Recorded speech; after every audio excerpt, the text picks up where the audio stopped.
involved one favorite night lesson, Mr. Peters. He was endlessly helpful in this case. I do hope you see fit to move on here. Yes, well, I'm glad to hear he was helpful. We will have to review the situation to determine Mr. Peters' status. But it's a family tradition!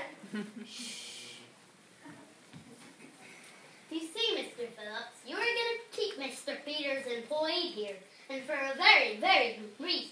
He did nothing wrong. I staked my good name on the safety of that box. This man let it get stolen from right under his nose. How can you say he did nothing wrong? Only by the Lord's good grace did we get it back whole, and you've no idea who took it either. I assure you, Sir Henry, the Lord had nothing to do with it. You want the culprit named in charge? Fine.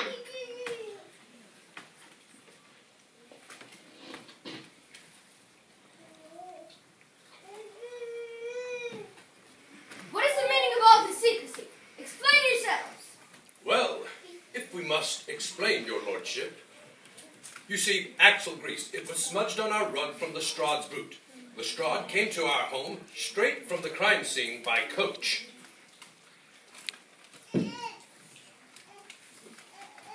His nephew then left a light smudge of the same axle grease on the arm of our chair.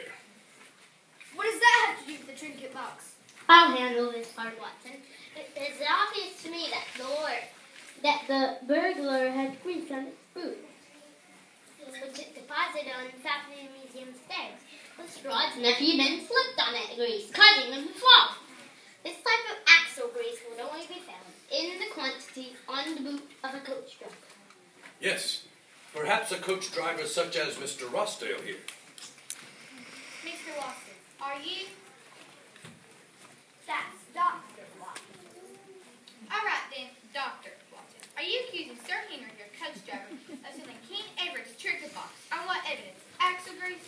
Well, axle grease and St. George.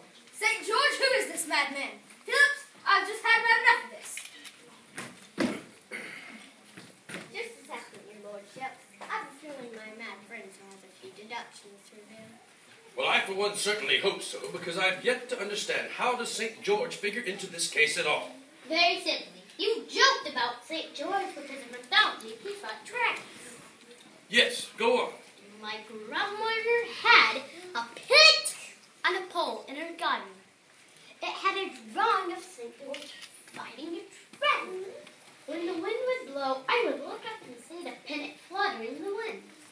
And it looked like the dragon was flying towards St. George. Just a trick of a child's mind, I suppose. Which brings me to Clark. He was chasing what we now know as a coach driver. Coach driver escaped by a coach. That kind of beef. Yes, but what about the flying dragon? In Peter's adult state, King's flag attached to a coach for a flying object. Flying dragon, in fact. Ah, yes. The flag of Wales. Why, the coachman must work for a Welshman, and one rich enough to afford his own coach at that. Not to mention a man and a fancy coat had the box delivered to me. Hogwash, pure conjecture. Why on earth would my coachman steal the box only to be returned unharmed and missing nothing?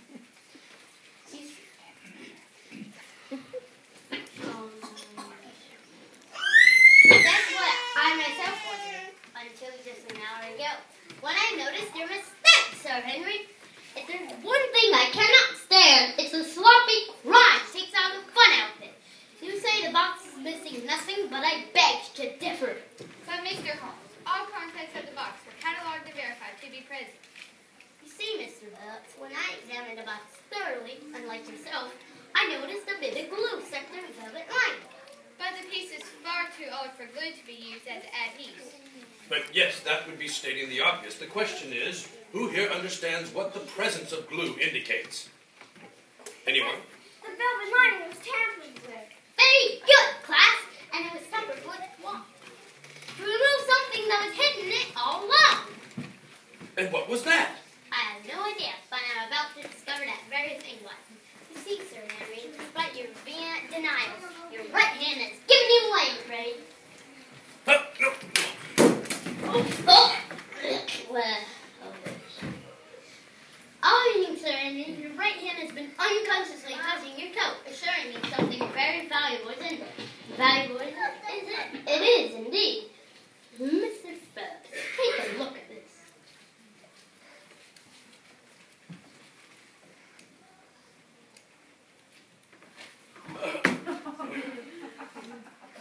Why, this appears to be a document written by King Edward himself. A document such as this would be worth millions at auction. And since its existence was not known until this very moment, Sir Henry could have claimed that he found it legitimately. Precisely, Watson. As soon as Mr. Phillips regains his consciousness, we'll have him send the box and the document back to the royal family where it belongs. Miss Ross, are you satisfied with my explanation? Yes, Sherlock.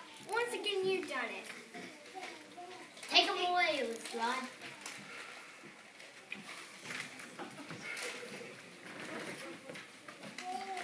Why, Sherlock Holmes, you've outdone yourself this time.